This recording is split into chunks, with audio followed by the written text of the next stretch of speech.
One of the planning tools I mentioned is a tax benefited or a tax preferred investment product is life insurance. Most people think life insurance is only a death product. You know, if we take the word death out of life insurance, I think it makes a little bit more sense.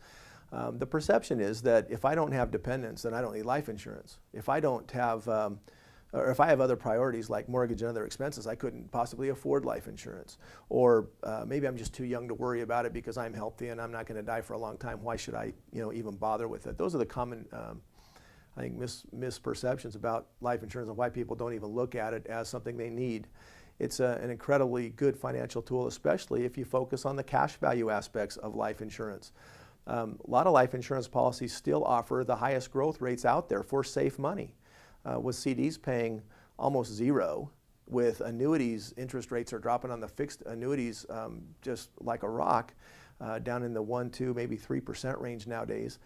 It's hard to make more than that. And honestly, the cash values of life insurance not only grow at a higher rate than that, but it also provides a death benefit should something happen to you for a loved one or somebody else. I mean, if you don't have a loved one or somebody else to take care of, you can always leave it to a charity. But again, taking the word death out of it and using it for cash value or other benefits, let's look at what those benefits are.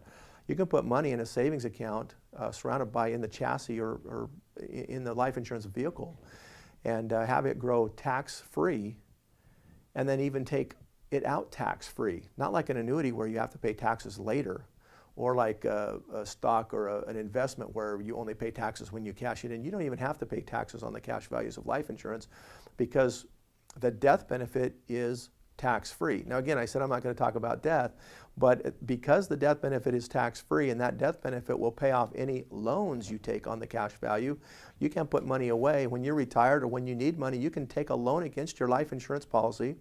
And by the way, those loans are typically zero wash if you buy a good policy, which means it doesn't really cost you money. You're taking a loan against your policy at a rate equal to what they're paying you on your account. So there's really no cost to taking a loan. You get to use your money that grew tax deferred. You get to use it tax-free. And when you eventually die, the loans get paid off. So it's a vehicle that you can definitely incorporate into income planning, which is the most common theme of today. People wondering, am I going to outlive my income in retirement? How can I not run out of money if the markets stay bad? Well, insurance is one of those tools that you can use as a planning tool, just as well as the traditional ways, probably even better than the traditional ways that people have been doing it in the past. A couple of other benefits of life insurance, and again, we're talking about life insurance, not the death portion, is they have accelerated death benefits. The accelerated death benefits meaning you can accelerate it before death. What if you don't feel like you can afford a monthly premium of $300 or $400 for a long-term care policy, but you know that nursing home is a serious consideration?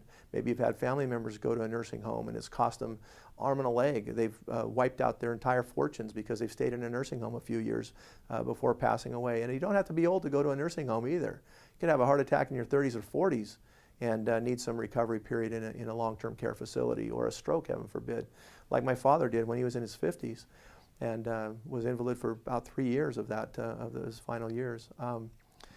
What if you had a life insurance policy that would give you the entire death benefit available for long-term care to cover those health care costs so that you didn't deplete your family's savings